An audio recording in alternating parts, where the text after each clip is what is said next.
it looks like the Chiefs streak has come to an end. In what sense? The Patrick Mahomes interception streak. Oh. And you thought I was talking about their win streak? No, they continue to win. It's going to keep happening.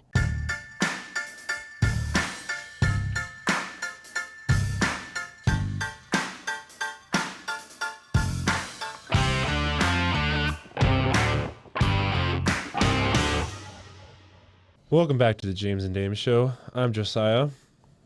And I'm Will. And we're going to go over the Week 9 games, recap and a little events. A lot of things are happening this week particularly, not just game highlights and everything, but trade deadline. It's here. Things are happening. Things are moving. People are moving. Yeah. Moving out, moving in, getting fired. Mm-hmm. So, yeah, a lot of things are happening. So we're going to jump into the more important games, I would say, for right now. And then we'll kind of recap everything else real fast. But because we want to get to the trade deadline stuff, because it's going to be a little juicy with all the material that's going to happen. Got some juice. Okay. Obviously, we kind of have to talk about the Thursday night game a little bit. Texans and Jets. A little disappointing for the Jets in general. Adams got his first touchdown as a Jet. And the Garrett Wilson catch. That's pretty cool. People took it a little too far, though. I already saw people making like rebranding of the NFL logo with Garrett Wilson's catch as like the center of the logo, like how the NBA has Jordan there, or Not Jordan. Why did Jerry West. Jerry West. Sorry, I apologize, NBA fans. We're an NFL podcast. We're an NFL podcast. I don't care about basketball. Point still being is that they put a player on the logo just like the NBA did. I think a little too far. If anybody's going to be on there, I think it's going to be Beckham. Just saying. No, and here's the thing, that catch by Wilson, I mean, it probably won't get the fame that Beckham's did, because Beckham did it, like he was the first to have like a catch of that caliber, and I feel like they've just been done more often since. So his was the first. I do think Wilson's catch was quite ridiculous. It was a little fun to watch. And if anyone's going on the NFL logo, it's going to be Tom Brady. That's fair, I guess. Come We on. get the let's fucking go kind of thing. Just or just like I don't know. I just figured him throwing a ball or him dropping back to throw a ball. But either way, that Garrett Wilson catch, Steelers fans probably not happy that a foot and a foot and a shin counts, but the same foot doesn't count as a catch. So I thought that was I think that's pretty funny. Yes, spectacular catch from Garrett Wilson, and in general, just a really good game. Which is I'm glad you started with this game, because I also had this really high. That is actually my first set of flowers does go to Garrett Wilson. 9 catches, 90 yards, 2 touchdowns, and just that catch.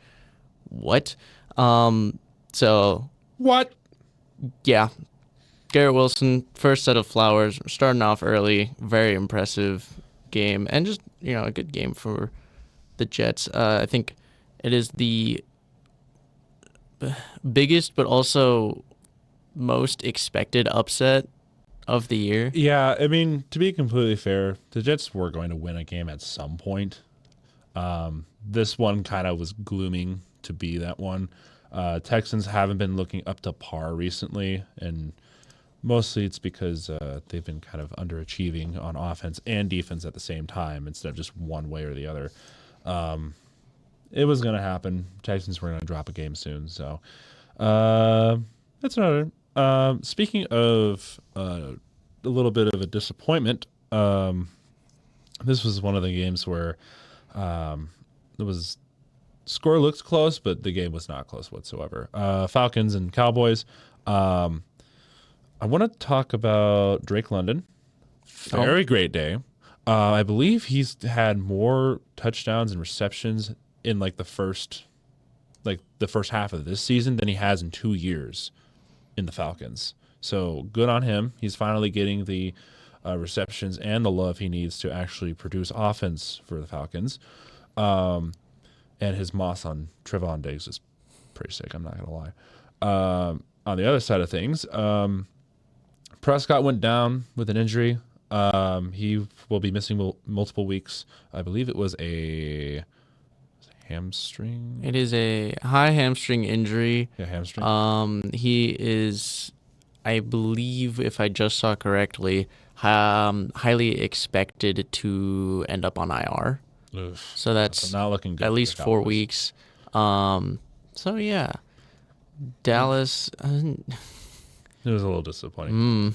And it's also not good to see your quarterback saying, "Man, we effing suck" on the sideline too. So that was something that people have lip read from broadcasts. So Yeah, although he is right.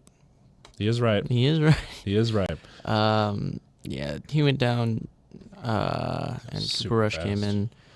in. They had similar numbers, which is, I mean, I guess not great for Dak, but also more likely probably not good for offensive coordinators. No. Again, game looked a lot closer than it was. It wasn't really. It was kind of just the Falcons kind of had their way. Yep. Pretty comfortable win for them. So, supposed game of the week that wasn't actually as interesting as hoped was the Lions and the Packers. Yeah.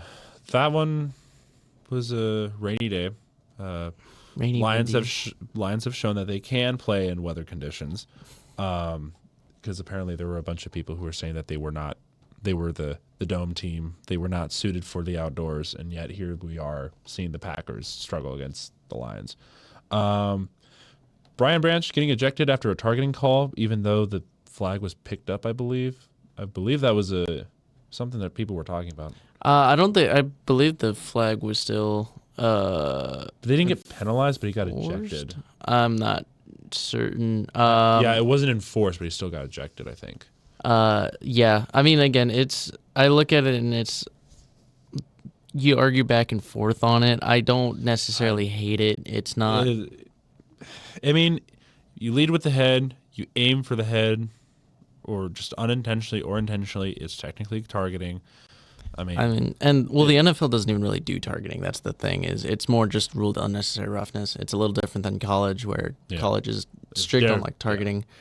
NFL, they're a little bit more lenient, where you really have to do something like egregious, and he went high, led with the head, hit the guy in the head, and it was coming out of a pass. So yeah, and it happens. he was frustrated with himself, obviously, leaving the field. He's a very good player, and I mean, Lions still held it down. Watching that game, you get to halftime, and I mean, Jordan Love's still kind of doing Jordan Love things, but he clearly was not ready to play. His groin's still bothering him, and yet they still stuck with him all game instead of putting in Malik Willis. Yeah. Not only do I feel like it's better for their season if they would have done it in case he got hurt, but also Malik Willis probably would have given you better odds. True. So because they didn't want like a quarterback controversy or anything, which is understandable, That's I guess. not- But I'm not saying that's going to happen. I'm just saying that if Malik Willis ends up, being somewhat decent under the pocket and does perform somewhat better than Jordan Love in some aspects, then there might be some QB controversy. Obviously, that's not going to happen. No. I'm just saying that you don't want Malik Willis to do too well. No, I mean, honestly, it does better for them because I don't think the Packers are going to have any question as who's starting. I think they're set on who's starting. My issue with that is, again, they know who their quarterback is. Their quarterback's Jordan Love. Malik Willis isn't going out there playing phenomenally. He's just managing. He's a game manager for sure. The reason why I don't like, if that is the reason why I don't like it, is you shouldn't be worried about a quarterback controversy. You should be worried about winning games and doing what's best to give you the best chance to win. Malik Willis probably, because the way they play is a little bit different with Malik Willis in there, and I think that, plus again limiting the concerns as far as Jordan Love injuring himself further, I just feel like it was the pick six from Jordan Love, that was just a dumb decision on his part, but I assume that was just because of the injury and he was hurting on that play a little bit. Not trying to give excuses for him. I'm just saying that it probably was the situation. It was a scramble out of the pocket, trying to get away, trying to dump it off and get it away. Well, it was a screen pass. It was a screen pass. So he was trying to get it to the screen, and it just was picked up. Well, picked up, yeah. So that's a play that honestly just needs to get thrown to the dirt, but he's trying to make it work. But yeah, True. it was a bad day for the Packers. So bad day for the Packers. Yeah. Lions looked good Lions as have per won. usual. Lions have won 3 straight in Lambeau, and this is the best record 7-1 since 1956. So we got to mention that as well. So, but moving on, other big games this week. There weren't many. I guess Sunday Night Football. Nothing really much going on there besides Franklin doing the Thriller dance. That was fun watching live, and Will was like, "Oh, Thriller dance." I picked up on it. I watched he my Michael Jackson back in the day. I know you did. I know you do. Yeah, this game I did have kind of on here just as like a We watched it. It's interesting. I'm surprised there were as many turnovers as there was, especially on the Vikings side. It was a sloppy game all around. I'm not gonna lie. It was a lot closer than it needed to be. because what was it? It was 2 picks and a fumble within like the first half, I believe, or first quarter and a half for sure. 'Cause I know both quarterbacks had a pick going into that. I think there were 3 total picks and 2 fumbles, one each way. Mm-hmm. I would believe the Vikings picked off Flacco twice. Yes, I believe is what it was. They picked off Flacco twice. The Colts' only touchdown was on defense, I believe. I don't think Flacco threw a touchdown or they ran for a touchdown. Yeah, I mean So- their offense didn't move the ball super well. Yeah, offense not really doing too well for the Colts, Mhm. and so they still got things to look at. Obviously, I mean Joe Flacco wasn't even as efficient, so that actually maybe begs the question: was Richard? I mean Richardson isn't fully developed, and he's part of the problem, but maybe you're looking more at like a coordinator thing. I think it might be a coordinator thing, or it's just the O-line is not doing their job. I'm not sure which one it is. I think it's more leading towards the coaching. However, that O-line has not been great either, so I don't know if I think they have scheming. I think they have one of the better O-lines in the league. I think their issue has been, again, offensive play calling probably, and I just don't think they have the best weapons. I mean, you have Jonathan Taylor, who probably wasn't utilized as much as he should have been. Yes. And again, you have Pittman, you have Pierce. None of them are like stand out though, and I think they just need another guy. Yeah. But yeah, it was just not a pretty game for either team. Vikings come out with a win though. They break their bye week curse though. My friend who is a Vikings fan said they finally broke their bye week curse. So it was a thing that Minnesota's been dealing with for a while. Going to the Monday night game, real quick for this one. Good job for the Buccaneers pushing it to overtime. I mean, that's pretty impressive, especially down 2 receivers against the Chiefs in Arrowhead. So that's I'd still think that's like a pretty decent performance. I think he just kind of had a couple mess ups, and that's just all it was. Chiefs were just slightly better, and they got away with a couple penalties. So that's all it was. I've been looking on the internet. I don't think that's the reason why they won. A couple missed false starts on Mr. 74, Mr. Taylor. He needs to be called out for that stuff. It's ridiculous how often he gets away with that stuff. But other than that, Hopkins had a good day, 2 touchdowns. So He did. Titans, Kelsey I hate also. you. I hate you, Titans. Why'd you give him like that to the I always said Patriots, the Chiefs? Why'd you give him to the Chiefs for almost nothing? It's Yeah. not. I hate you guys so much. This was a game where it's just like obviously the offense for the Buccaneers is working well. It was more so the defense that was the concern. Again, allowing the most yards, and they Baker's- continued to do that. Yeah, Baker's doing a lot without Yeah, you I know, mean, what he's usually had. So whatever he- they got going on the offense is working. I want Baker to win something at some point. Like he deserves something. Yeah, it's just we're gonna have to see the defense. Just they need to pick up the slack on defense. Oh, They're not looking great, but yeah, once that went to overtime, Chiefs won the coin toss. And Which Baker was like, "Oh shit, it's gonna happen again." Yeah. Baker knew that they lost. Yeah. Because the thing is that with OT rules, I know this was an issue on the internet where it's like, "Oh, why didn't the regular season get changed as well as the postseason?" I do think that if you're gonna have overtime rules, it has to be consistent throughout the league, whether it be regular season or postseason. So I think if the postseason has both teams get possession of the ball, I think regular season should be the same. I know that's a heated debate and everything, but fair is fair.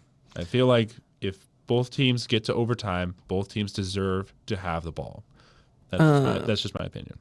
I mean, I'm kind of fine with it just being a postseason thing because there's way more at stake at a postseason game than these ones. These ones are kind of like if you can score on one drive, good, you get the win. It's like Yeah, but it was the same issue for the playoffs though. If they got the ball first, then they won the game. It was the same issue. Sure, it's just a regular season game, but I think it should be applied for everything. It can't be like an exception. It has to be throughout the league. That's my issue because I like consistency, I just like how the refs hate consistency, but we love consistency. I don't know. Other than that, those are like really the bigger games. We kind of go over the other ones real fast. Bills and Dolphins, a lot closer than I thought. Tua looks like he's starting to get back into shape. That Miami team is actually starting to move the ball on offense a lot more.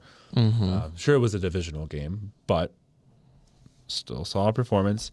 Bengals and Raiders, easy win for the Bengals. They look like they are starting to get back on track a little bit, just a little bit. Raiders fall to 2-7, and Luke Getsky is fired. Took him a while, but he's gone.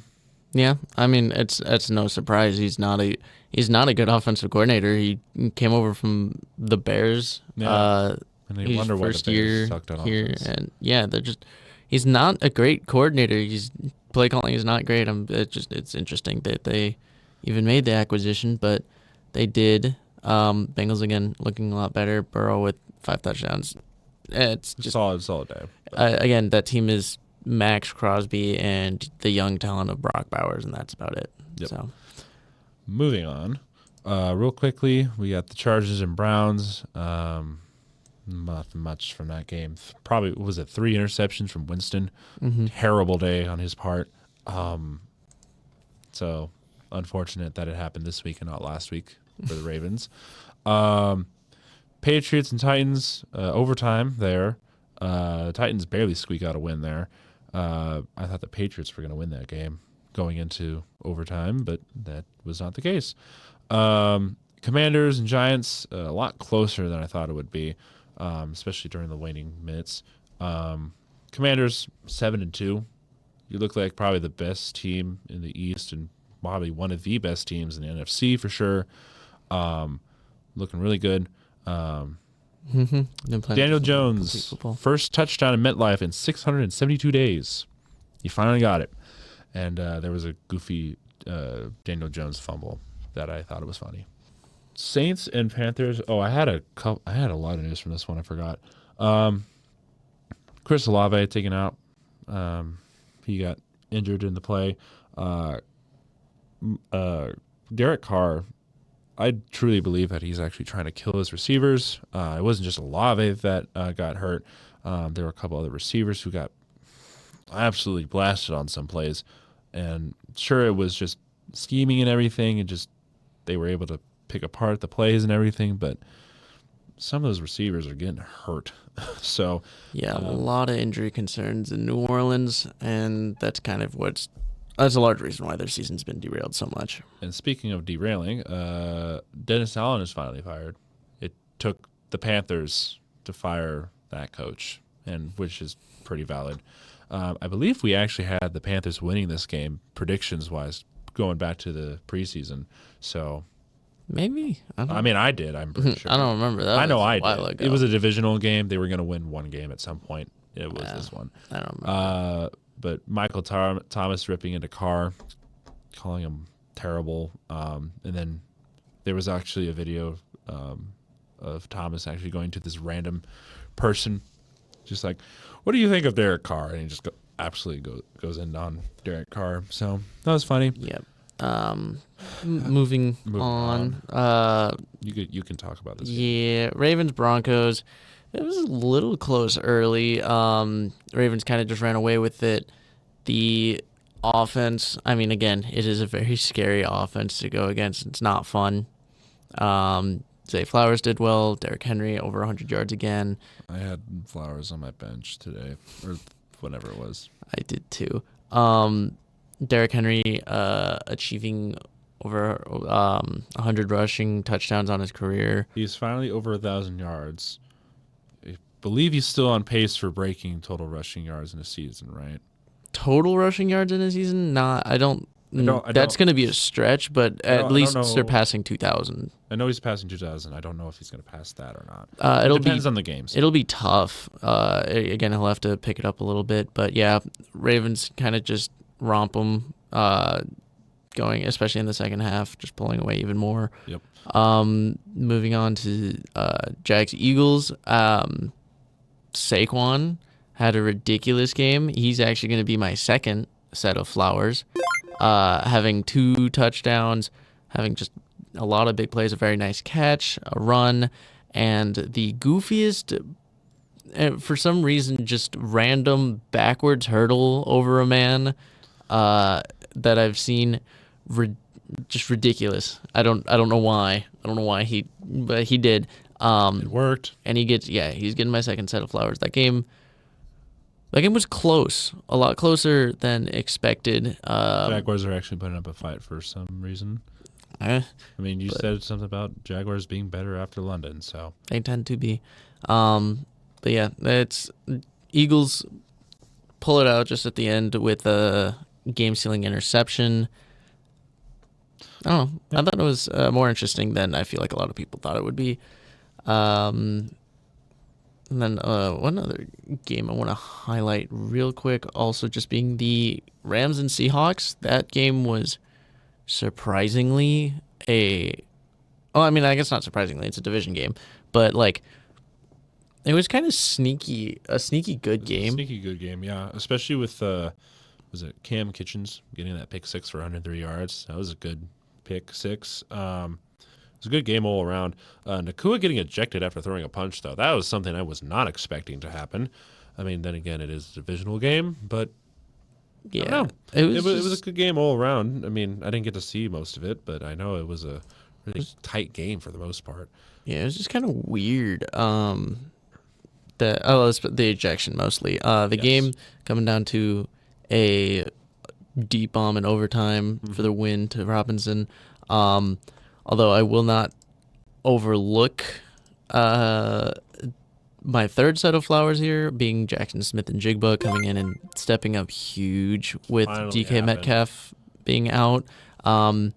Unfortunately, that Seahawks team is still kind of a mess, and they're figuring some stuff out. Yeah, they're working a lot of time through something. Luckily, the NFC West is not a super. There's no one who's really separated themselves, so they're still like in the mix. Speaking of somebody who has taken the NFC West currently, Cardinals finally over 500, which is weird, but it finally took forever. They had to close the stadium due to hail, which is something I was not expecting to see in Arizona. I'm not going to lie. Funny thing from the Bears side, Stevenson was benched because last week, and he didn't show up to practice because he knew that they were going to bench him, or whatever order that was. But, something happened. Coaches were not happy with him. They were going to bench him anyways. He just decided not to show up. So I don't know. And also DJ Moore giving up on a play and walking back to the sideline after Caleb Williams is just scrambling for his life in one play. That was funny. Yeah, I don't know. Cardinals just kind of had their way, and I'm not particularly surprised. I'm a little surprised by the score, especially with how the Cardinals have been playing. They've been playing closer games, but I don't know, solid win for them. Yeah, but game-wise, it's kind of all we have. But Yeah, as far as the last week, so we'll move on to trade deadline news and cover that real quick. Yay! We saw what is it? 1, 2, 3, 4, 5, 6, 7, 8, 9 trades done today, 8 or 9. I'll start with the Cardinals trading a 6th rounder for the draft to the Broncos for edge rusher Baron Browning. Not a big name. He's kind of a younger guy. I'm kind of surprised to see the Broncos deal him because he's been solid. He's not been great, but he's been solid. And the Broncos are kind of in a spot where they could push for a playoff spot. Cardinals obviously are as they push for it. What do you think about this one? I think, like me personally, probably pretty solid for the Cardinals. Yeah, I mean they needed that. So Yeah. it was a position that they were desperately needed, especially with if they're going to actually make a push this year. I mean, they're over 500 now, so gotta get something from somewhere. Yeah, and I think the value's solid. I mean, compared to some other ones, I mean they probably could have gotten him for less, based on how other people were. But I think honestly, this one's kind of fair both ways. Broncos maybe you hope for a little bit more, but again, he hasn't turned out to be exactly what you wanted. So I think you're okay with it. We can look at one of the bigger ones of the day, but also the least surprising, as it has been rumored for a while. The Lions trading for Zadarius Smith and a next year 7th rounder for a this year 5th and a next year 6th. Again, he knows he's an edge rusher. He's familiar with the North, the NFC North. Had played for the Packers and Vikings.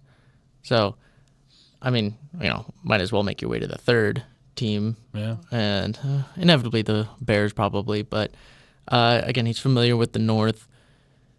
Is a good pickup after losing Hutchinson. I think a good trade for the Lions, obviously, because it's going to really help them. And the value, I don't think was really that bad. I think It's pretty solid. I think Lions probably won that trade, especially with what he'll be worth. Oh yeah. Kind of a smaller one, but it comes in light of a Zach Moss injury of some sort. The Bengals trading for Bears running back Khalil Herbert and only giving up a 7th rounder this year. I mean, it wasn't the best decision, I feel like. It doesn't help to have another running back in the room, but there are more pressing matters, I think, on the Bengals side than there are just a running back. So, I mean, yes, the thing that's interesting to me about this is, one, running back isn't a bad idea. The running back room hasn't been. They've been missing a piece. Like it's kind of been one dimensional, even though you have several. Since Mixon left. Yeah. And the issue I have with it is I don't think Khalil Herbert is really the guy you're looking for. He kind of just meshes in with what you already have. They got him for basically nothing. This year 7th, whatever. The other good thing you could look at and take away is the Bears don't know how to really use the running backs. They have the same cycle of, coming in as backups, being really good, taking over for the guy in front of them, being good for a little bit, and then dropping off and waiting for someone else to take over for him. The good news is there is that potential where he was a fairly good running back and was viewed as the best running back at a time. If the Bengals can get something out of that, it'll be fine. It's just Cowboys being Cowboys. Trading for Jonathan Mingo from the Panthers, second year player. Second year player. Also got a 7th rounder this year for a 4th rounder this year. I mean, I don't know about that one. I think at best it's a tie. At worst, it's a Panthers win that trade. The reasoning why looking into the reasoning, it makes a little bit more sense. I don't necessarily like it still. I believe it was Jerry Jones said that they liked him in the draft. He was a guy they wanted to go after Yeah, that's right. in 2023, and then so the Panthers took him, and then I guess just took a shot at getting him. He hasn't done much. He's got 55 receptions and 539 yards in his career. So through a year and a half, no touchdowns. But that's with the Panthers. So A couple of things that I've been seeing. Rams trading former Pro Bowler Tre'Davious White to the Ravens. That is a very big piece, especially with the Ravens needing some help on defense recently. Los Angeles will receive a 7th round from the 2026 draft and exchange for White and their 6th round pick for 2027. yeah, So it's I'd say it's a fair balance. what I will add. Obviously, a lot of upside for White. You get him for, again, basically nothing. Like, it's not much at all. You're not giving up much at all. The concerns with White, I mean, the reason why, and this is the reason why they were looking to deal him, he joined, obviously, the Rams in the offseason. He has played, 14 games in the last 3 years? His last full season he played was in 2018. So he's had obvious injury issues. And so far this year, he's got 12 tackles, 2 deflections, and only 4 games played. So he's had issues, but if he can come in and solidify a secondary, you didn't get him for much, so No. But yeah. I'll take it. Speaking of the AFC North, we're going to talk about 2 picks picking up for the Steelers. Steelers acquired Packers Preston Smith already to boost that defense. That's already crazy as it can be. So they got what was it? They're going to get a 2025 7th round pick from him. And then on top of that, they were interested in getting Darius Slayton before Mike Williams, but before that even happened, Mike Williams was traded to the Steelers. Mm-hmm. So they're loading up. They're going to try to make a push. So if this is any time to actually start making a push for the playoffs, it's now for the Steelers because they've always been in limbo where it's like they make the playoffs, but they don't do much there. Mm-hmm. So yeah, these trades were interesting. Packers only getting this year's 7th. I feel like they could have gotten more with what Preston Smith used to be, but I feel like he's also dropped off a cliff recently. He's dropped off a cliff recently. So I'm curious to see how that will work. Because he was a Packer since 2019. He doesn't have much this year, 2.5 sacks, 19 tackles, and he had a career year in 2019, his first year in Green Bay. He had 56 tackles, 12 sacks, a forced fumble, and an interception, so a pretty good year. Yeah. But It's been a while for him. So yeah, you haven't seen we're looking for that again. much. And then looking at Mike Williams, honestly, I'm just surprised that the Jets were able to get a 5th round out of it. I thought he was going to go for a lot less. Mike Williams didn't really do much in New York, did he? No, he didn't, and he's also been injured. Like last year, he's missed pretty significant time over the past few years. Only playing again 3 games last year, and hasn't done much this year. Obviously, what he used to be able to do. If he can just avoid the injury bug, he could be worth it. And if he can get back to form, but Steelers making moves, make him a little scary. A small one that got in right before the deadline was the 49ers acquiring Khalil Davis from the Texans for a next year's 7th. Not really much of it. It's just a depth thing. Yeah, that's just all they needed for that.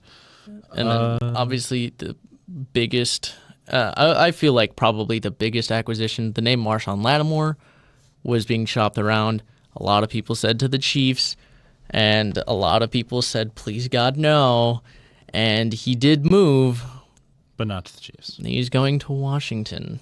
Thank goodness. It'll 'Cause be- actually Washington's actually bearable, and they're actually really good this time around. So 7-2 record. That defense already good as it is. I mean, with Lattimore there, that's going to be even a scarier defense. So Yeah, 'cause I'm you- curious to see what they do with that. Building up the actual talent.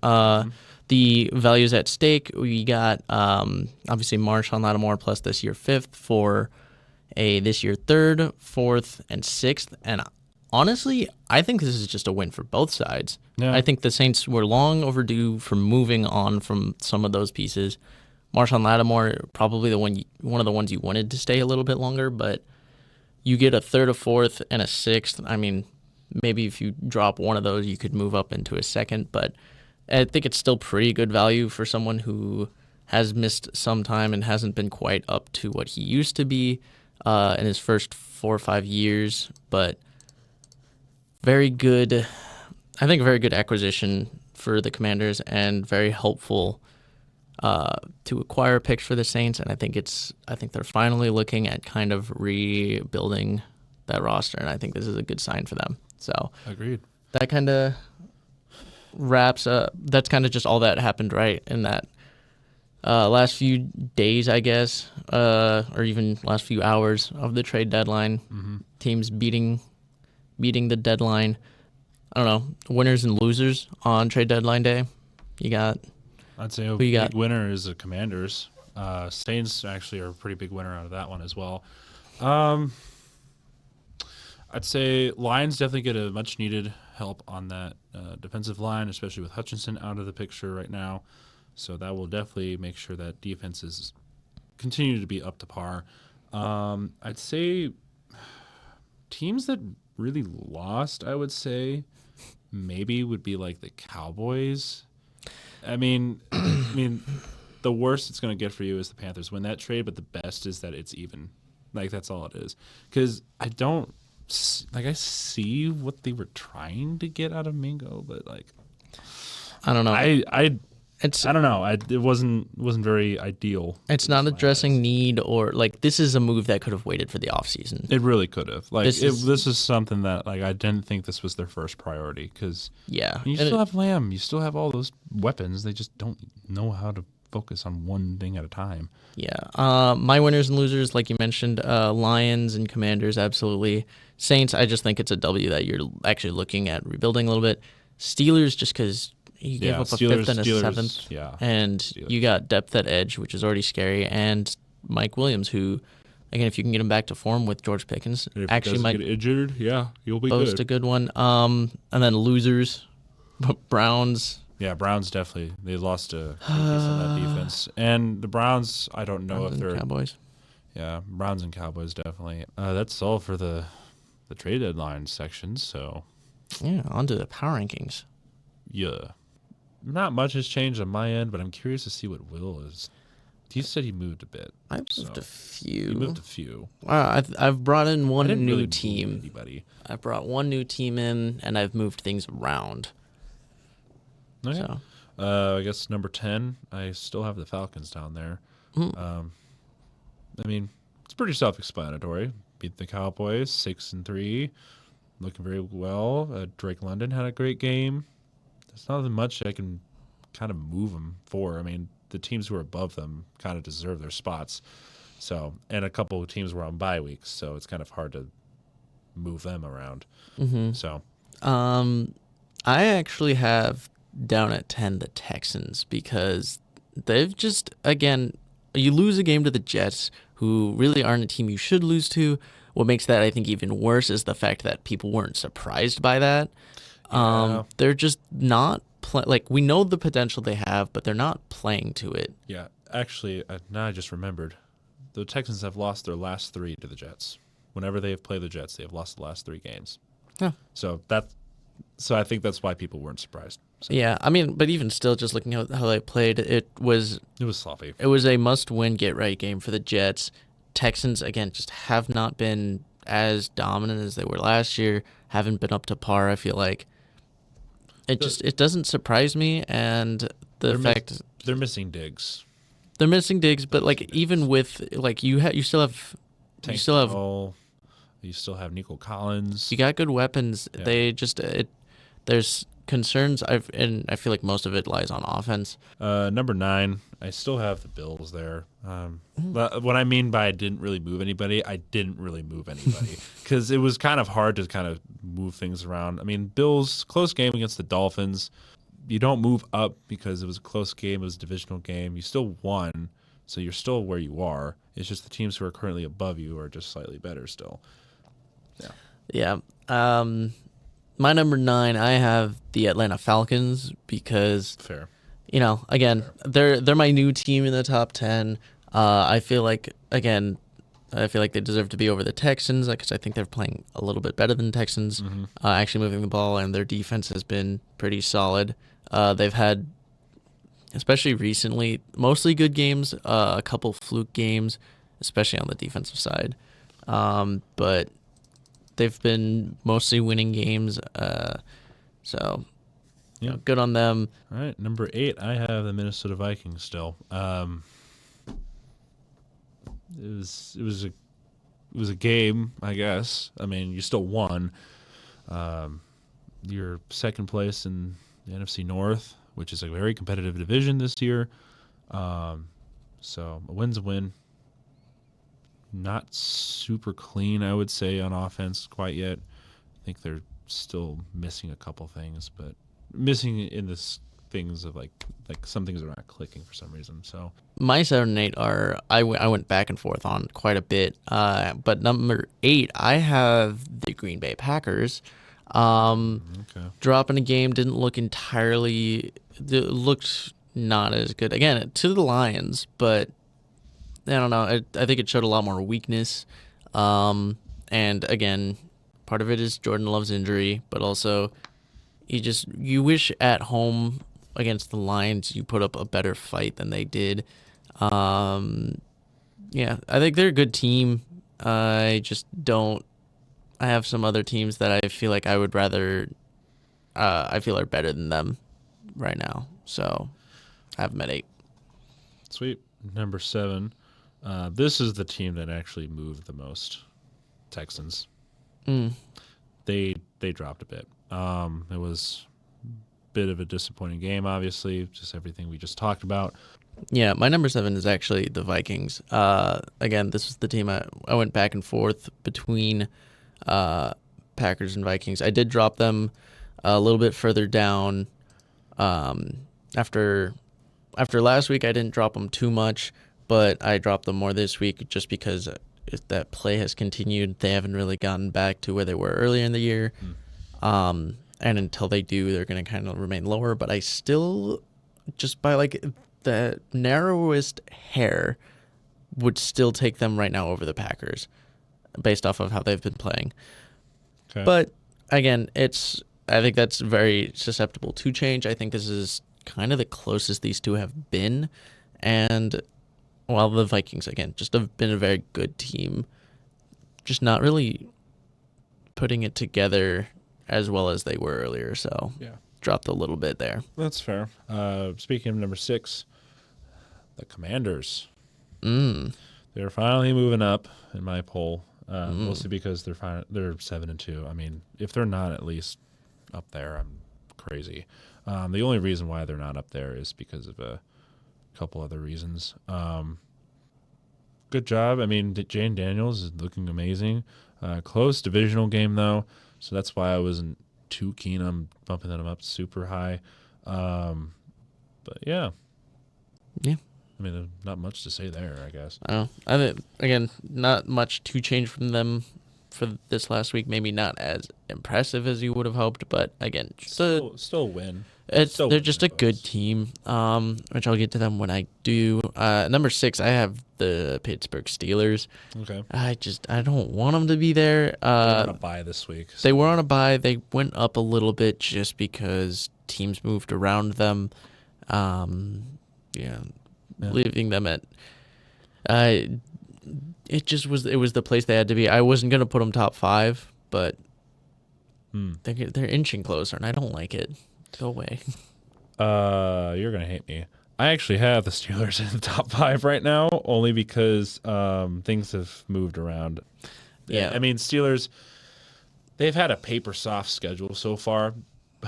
but they've been consistent for the most part. It's just when they finally play good teams, that's where I'm gonna watch. Yeah, it's gonna I'm be. not entirely sold on that offense quite yet. It's what is it? Where it's gonna get interesting is is it 6 of the last 7 are all their division games. They got them all backloaded, and I think that's where it'll really be a test. Because most of the AFC North can roll through most of the teams outside of the division. It's going to be the division games that really determine. Yep. But my number 5, I have the Bills, just because, again, when they're on, they're a good team. They're probably a top 3 team, maybe. Yeah. There's some contenders. They've been inconsistent in my eyes. So inconsistency is what drops them down a little bit, but they've been winning games. Again, they've been dropping less recently due to that inconsistency, and they're just, again, scary when they're on. Even if it's only for a half, it could be one of the most impressive halves and still win a game by only playing one half. Okay. Not a lot of teams can do that. Not a lot of teams can say they can do that. But again, the teams above them have been a little bit more consistent and also just really scary in general. So I have them at 5. Number 4. I need to do some explaining here. I have the Packers at number 4. Yes, they are not in the same spot. They were actually, I believe, number 3 on my list last week. The only reason why they're up there still is because I look at those teams that I had from like 5 to 10, and I'm like, skill-wise, potential-wise, and what they're going to do later this season, are they going to be better than these teams? I believe they will be. Obviously, again, they do have the potential to be really good. They have a very talented young roster. The issues is just, I mean, again, they've also been winning a lot. It's just things kind of falling apart in certain games. Yeah, I mean, they're definitely going to drop off after this week if they lose again. Yeah, and I don't think they will. I think they'll be okay. I think they're a good team. I just think their talent has not played up to that. So, my number 4, I have the Commanders. Again, just playing as a complete team. Run game, good. Pass game, good. O-line, good enough. Jaden Daniels, spectacular. Defense has been coming together really well, and they're just playing complete football. Obviously, again, you talk about division game against the Giants, and it was closer than it should have been. But it was a division game. It was a division game. So that's why I'm cutting a little bit of slack right now. And that's why I cut some slack on the Packers, is because it was a divisional game. Yeah, I mean, the Packers, again, they didn't look great, and the Commanders at least looked good enough. It was enough. It wasn't enough of a dominant performance for me to keep them where I had at 3 last week. Yeah. I did drop them 1 spot, mostly because someone else moved up. But that's 4. 4 of the Commanders. I have a feeling we have the same top 3. Yep, we do. Because number 3, I have the Ravens. I also have the Ravens. I mean, pretty self-explanatory. They beat the Broncos pretty handily. Close to the first half, but they pulled away during the second half. Ravens, looking at one of the most dominant teams in the NFL right now. Definitely top 3 in my book as of right now, unless they drop another game or 2 in very soon. I don't know. Divisional games will be pretty difficult. But I guess if we have the same 3, then we probably have the same 2 and 1, and I believe we have Kansas City Chiefs at number 2.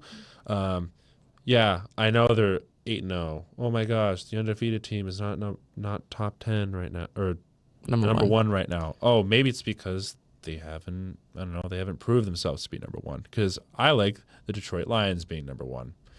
I'm sure they are the most complete team. They look amazing. They beat the Packers in Lambeau Field in rainy conditions. The weather was terrible. I don't know what else. There's no reason to drop the Lions. No, I like the Lions at 1 right now. I don't know. They're just a really good team right now, and obviously the Chiefs are good too. They played a lot more complete of a game. Buccaneers just put up a good fight against them. Lions I kept higher because they beat the Packers. Obviously an injured Packers with Jordan Love, but still the Packers compared to the Chiefs playing the Buccaneers, who I still think are a pretty good team, but are dealing with their own things. I think the Chiefs just don't really deserve that leg up over the Lions. Especially with how they've been performing the first few weeks. Yeah. I just don't want them over there. Chiefs, I think Chiefs played their first actually like good game pretty much all year. Like good game. So Yeah. yeah, it, though. it was that's power rankings. Some interesting news from this week. Some interesting storylines, and interesting to see how things carry out the rest of the year, especially after trade deadline. That's gonna wrap up week 9 recap. God, we're already on week 9. We're on to week 10. Week 10. Yeah, week 10. We're past halfway. Past halfway. It's going so fast.